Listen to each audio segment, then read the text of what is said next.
Wish you a happy 5th years of anniversary. আমরা 5টা বছর একসাথে কাটিয়েছি, ঝগড়াঝাটি মারামারিও করেছি একটু আধটু, সব কিছু নিয়ে খুব খুশিতে আমরা জীবন কাটিয়েছি।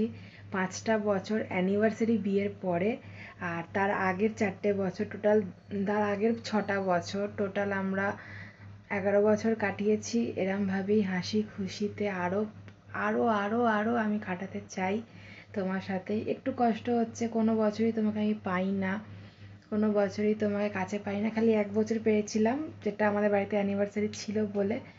ইচ্ছা থাকে প্রত্যেক বছর তুমি আমার কাছে থাকো, কিন্তু থাকতে পারো না, কাজের জন্য বুঝি একটু কষ্ট হয়। থ্যাংক ইউ, তুমি এত কিছুভাবে আমার দিনটাকে, আজকের দিনটাকে এত স্পেশাল করার চেষ্টা করছো। আমি জানি তুমি আমার পাশে সারা জীবন থাকবে, আমিও তোমার পাশে সারা জীবন থাকবো। আমাদের তো লড়াই ঝগড়া হতে থাকবে, না হলে আমাদের সম্পর্ক ভালো থাকে না। বেশি ভালোবাসা হয়ে গেলে আবার একটু ঝগড়াও হতে লাগে। তো happy anniversary dear, miss you, love you.